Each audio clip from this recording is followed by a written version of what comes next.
Hello friend, स्वागत है आपका अपना चैनल टीपी स्टडी में। आज हम छत्तीसगढ़ आर्थिक सर्वेक्षण से संबंधित दूसरा टॉपिक देखेंगे दोस्तों। यदि आप इसका पहला टॉपिक नहीं देखे हैं तो उसका लिंक मैं इस वीडियो के डिस्क्रिप्शन बॉक्स में दे दूंगा, वहां से जाके देख सकते हैं। साथ ही यदि आप हमारे चैनल में नए हैं तो हमारे चैनल को सब्सक्राइब करें ताकि ऐसे ही एमसीक्यू वीडियो आपको मिलती रहे। यदि आप शिक्षक भर्ती की तैयारी कर रहे हैं दोस्तों, तो शिक्षक भर्ती से संबंधित एमसीक्यू वीडियो हमारे चैनल के माध्यम से प्रोवाइड कराया जाएगा, तो आप हमारे चैनल को सब्सक्राइब करके जरूर रखें। चलिए देखते हैं आज का टॉपिक। आज का टॉपिक है आपका जनसंख्या। आज हम जनसंख्या से संबंधित कुछ महत्वपूर्ण एमसीक्यू को देखेंगे। चलिए देखते हैं प्रश्न नंबर पहला क्या पूछा गया है। इसमें देखते हैं प्रश्न नंबर पहला में क्या पूछा गया है। देखिए, प्रश्न नंबर पहला में पूछा गया है, छत्तीसगढ़ आर्थिक सर्वेक्षण 2024-25 के अनुसार राज्य में सर्वाधिक और न्यूनतम जनसंख्या घनत्व वाले जिले क्रमशः कौन से हैं। देख लेते हैं दोस्तों कि 2024-25 के अनुसार सर्वाधिक और न्यूनतम जनसंख्या घनत्व वाले जिले कौन कौन से हैं, उसको देखते हैं। इसका ऑप्शन नंबर पहला रायपुर बीजापुर, दूसरा रायपुर नारायणपुर, तीसरा दुर्ग नारायणपुर, चौथा कोरबा बीजापुर। इसका आंसर हो जाएगा ऑप्शन नंबर पहला रायपुर बीजापुर। जो रायपुर है उसका जनसंख्या जो घनत्व है वह सबसे ज़्यादा है दोस्तों। कितना है आपका 960 है, जबकि बीजापुर का जनसंख्या घनत्व सबसे कम है आपका 32। जनसंख्या घनत्व से मतलब है कि 1 किलोमीटर क्षेत्र में कितने जनसंख्या निवास करते हैं, उसी को जनसंख्या घनत्व कहते हैं दोस्तों। तो रायपुर में सबसे ज़्यादा 1 किलोमीटर के क्षेत्र में 960 व्यक्ति निवास करते हैं और आपका बीजापुर में 32 व्यक्ति निवास करते हैं। तो इसको आप लोग ध्यान देंगे, बहुत इंपॉर्टेंट है, पेपर में ऐसे ही क्वेश्चन पूछा जाता है। चलिए अगला देख लेते हैं। प्रश्न नंबर दूसरा देखते हैं क्या पूछा गया है। प्रश्न नंबर दूसरा में पूछा गया है, छत्तीसगढ़ आर्थिक सर्वेक्षण 2024-25 के अनुसार राज्य में औसत जनसंख्या घनत्व कितना अनुमानित किया गया है। देखिए दोस्तों, यहाँ औसत जनसंख्या घनत्व पूछा गया है, तो देख लेते हैं इसका ऑप्शन क्या क्या है। ऑप्शन नंबर पहला है 189 व्यक्ति प्रति वर्ग किलोमीटर, दूसरा 228 व्यक्ति प्रति वर्ग किलोमीटर, तीसरा 198 व्यक्ति प्रति वर्ग किलोमीटर, चौथा 282 व्यक्ति प्रति वर्ग किलोमीटर। इसका आंसर हो जाएगा ऑप्शन नंबर दूसरा 228 व्यक्ति प्रति वर्ग किलोमीटर। यहीं अगर हम लोग देखें दोस्तों 2011 की जनगणना की बात करें तो 2011 की जनगणना के अनुसार 189 प्रति व्यक्ति वर्ग किलोमीटर था। तो इसको भी ध्यान देंगे, क्योंकि अभी आबकारी आरक्षक का जो एग्जाम हुआ है दोस्तों, उसमें जनगणना से भर भर के क्वेश्चन पूछा गया है। तो आगामी जो पुलिस भर्ती की तैयारी कर रहे हैं वे इसको जरूर देख के जाएं, क्योंकि जनगणना से क्वेश्चन पूछा जा सकता है पुलिस भर्ती में, क्योंकि आबकारी भी पुलिस भर्ती के सिमिलर भर्ती है, तो जनगणना से क्वेश्चन उठा सकता है। तो इसको ध्यान देंगे। चलिए अगला देख लेते हैं। प्रश्न नंबर तीसरा देखते हैं क्या पूछा गया है। आर्थिक सर्वेक्षण 2024-25 के अनुसार राज्य में सर्वाधिक और न्यूनतम लिंगानुपात वाले जिले क्रमशः कौन से हैं। देख लेते हैं दोस्तों कि सर्वाधिक और न्यूनतम लिंगानुपात वाले जिले कौन कौन से हैं उसको।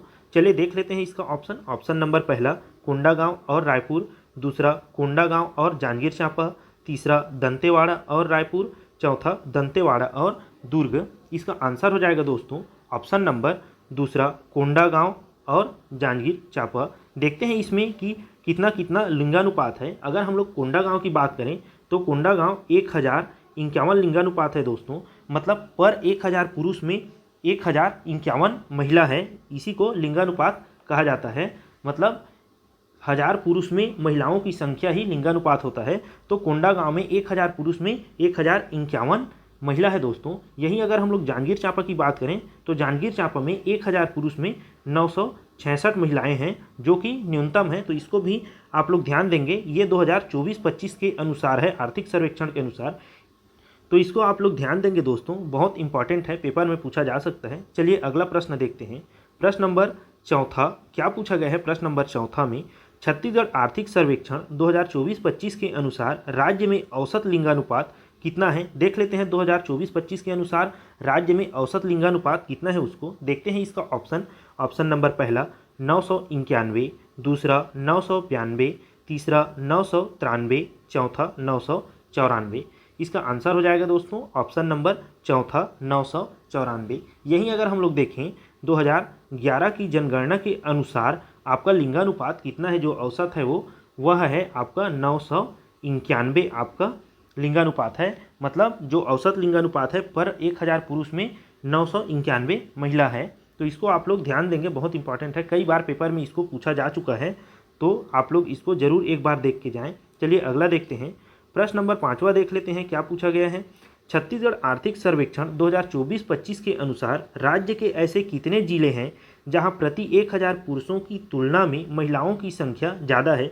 देख लेते हैं दोस्तों, जो आर्थिक सर्वेक्षण 2024-25 है उसके अनुसार प्रति 1000 पुरुषों में महिलाओं की संख्या ऐसे कितने जिले हैं जिसमें अधिक है। तो देखते हैं इसका ऑप्शन नंबर पहला 11, दूसरा 12, तीसरा 13, चौथा 14। तो इसका आंसर हो जाएगा ऑप्शन नंबर चौथा 14। 14 ऐसे जिले हैं दोस्तों जहां महिलाओं की संख्या पुरुषों से ज़्यादा है। तो इसको आप लोग ध्यान देंगे, बहुत इंपॉर्टेंट है ये। चलिए अगला देख लेते हैं। प्रश्न नंबर 6वां देखते हैं, क्या पूछा गया है। प्रश्न नंबर 6वां में पूछा गया है, छत्तीसगढ़ आर्थिक सर्वेक्षण 2024-25 के अनुसार राज्य में 0 से 6 वर्ष तक का औसत लिंगानुपात कितना है। देखिए दोस्तों, यहाँ 0 से 6 वर्ष तक पूछा गया है। पिछला क्वेश्चन में नॉर्मल लिंगानुपात पूछा गया था, तो इसको आप लोग ध्यान देंगे, यहाँ 0 से 6 पूछा गया है। देख लेते हैं इसका ऑप्शन नंबर पहला 962, दूसरा 963, तीसरा 964, चौथा 965। इसका आंसर हो जाएगा ऑप्शन नंबर दूसरा 963। यही हम लोग देखें दोस्तों, जो 0 से 6 वर्ष का जो औसत लिंगानुपात है 2011 की जनगणना के अनुसार कितनी थी, तो वह आपका था 969। इसको आप लोग ध्यान देंगे, बहुत इंपॉर्टेंट है, कई बार इसको भी पेपर में पूछा जा चुका है। चलिए अगला क्वेश्चन देखते हैं। प्रश्न नंबर 7वां देख लेते हैं, क्या पूछा गया है।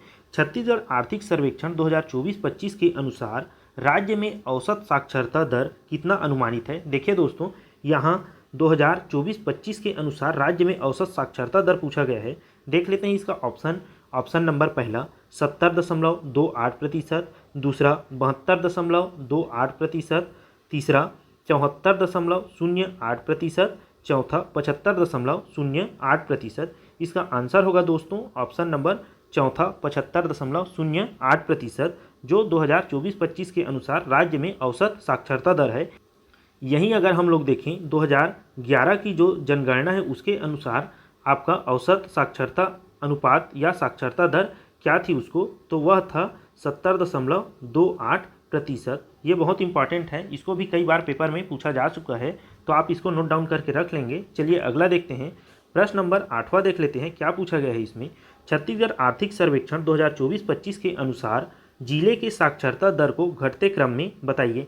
देख लेते हैं दोस्तों कि इसमें किस किस जिले में कितना कितना साक्षरता दर है उसको। यदि हम लोग यहीं देखें कि साक्षरता दर कितना कितना है उसको, तो अगर दुर्ग की बात करें दोस्तों, तो दुर्ग में है आपका 86.71%। और यहीं रायपुर की बात करें हम लोग, तो रायपुर में है आपका 85.92%। और बालोद में है आपका 82.89%। और साथ ही यदि हम लोग कोरबा की बात करें, तो कोरबा में है आपका 81.96%। इस आधार पर दोस्तों इसका आंसर हो जाएगा ऑप्शन नंबर तीसरा, दुर्ग, रायपुर, बालोद, कोरबा। घटते क्रम में पूछा गया है दोस्तों, तो दुर्ग का सबसे अधिक साक्षरता दर है, जबकि कोरबा का सबसे कम है 81.96% इस प्रश्न के अनुसार। तो इसको आप लोग ध्यान देंगे, बहुत इंपॉर्टेंट है। चलिए अगला देखते हैं। प्रश्न नंबर 9वां देख लेते हैं, क्या पूछा गया है।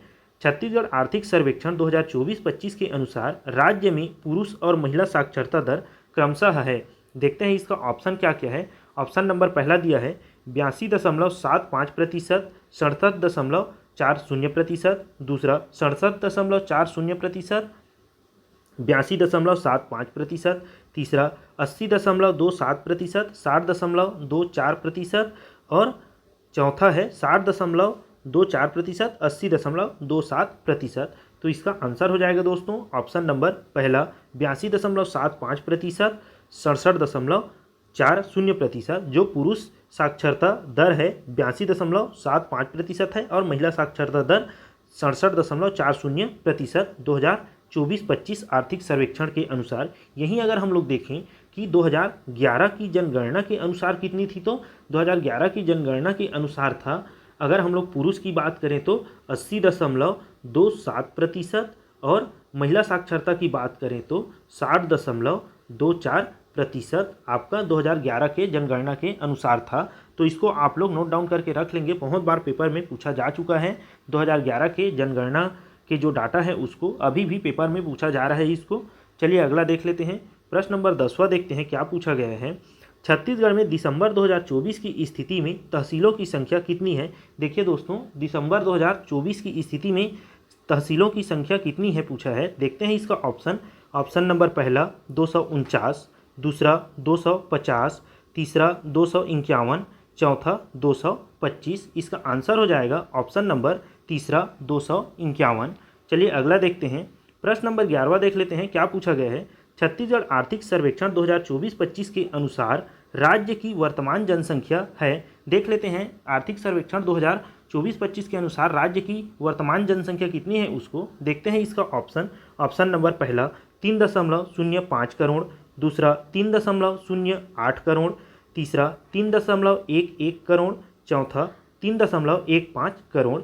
इसका आंसर हो जाएगा दोस्तों ऑप्शन नंबर दूसरा 3.08 करोड़। इसको आप लोग ध्यान देंगे 2024-25 के जो आर्थिक सर्वेक्षण है उसमें 1 मार्च 2025 की स्थिति में आपका 3,08,67,000 आपका जो छत्तीसगढ़ की जनसंख्या है आपका 1 मार्च 2025 की स्थिति में। यहीं अगर हम लोग बात करें कि 2011 की स्थिति में जनसंख्या कितना है छत्तीसगढ़ का, तो 2,55,45,198 ये है आपका 2011 के अनुसार। तो देख सकते हैं जैसे ही क्वेश्चन आएगा उसके हिसाब से आपको इसका आंसर लेना होगा कि 2011 की जनगणना के अनुसार पूछा जा रहा है कि आर्थिक सर्वेक्षण 2024-25 के अनुसार पूछा जा रहा है। तो इसको आप लोग ध्यान देंगे, बहुत इंपॉर्टेंट है। चलिए अगला देखते हैं। प्रश्न नंबर 12वां देख लेते हैं क्या पूछा गया है। वर्ष 2025 की स्थिति में छत्तीसगढ़ में शहरीकरण का प्रतिशत कितना है। देखिए दोस्तों 2025 की स्थिति में अगर हम लोग देखें छत्तीसगढ़ में शहरीकरण प्रतिशत कितना है उसको, तो इसका ऑप्शन देख लेते हैं क्या क्या दिया है इसमें। ऑप्शन नंबर पहला दिया है 25.76%, दूसरा 26.76% और तीसरा है 27.76%, चौथा है 28.76%। इसका आंसर हो जाएगा दोस्तों ऑप्शन नंबर तीसरा 27.76%। यहीं अगर हम लोग देखें 2011 की जनगणना के अनुसार तो शहरीकरण प्रतिशत था आपका 76.76%। तो इसको आप लोग ध्यान देंगे दोस्तों, बहुत इंपॉर्टेंट है। इसको आपका एडीओ के पेपर में पूछा जा चुका है, तो आगामी एग्जाम में भी पूछा जा सकता है, तो इसको आप लोग ध्यान देंगे। चलिए वीडियो यहीं तक रखते हैं। यदि आपको हमारा यह वीडियो अच्छा लगा होगा तो हमारे चैनल को सब्सक्राइब करें, शेयर करें और बेल आइकन को प्रेस करें ताकि सबसे पहले आप तक ही हमारा वीडियो पहुंचे। धन्यवाद दोस्तों।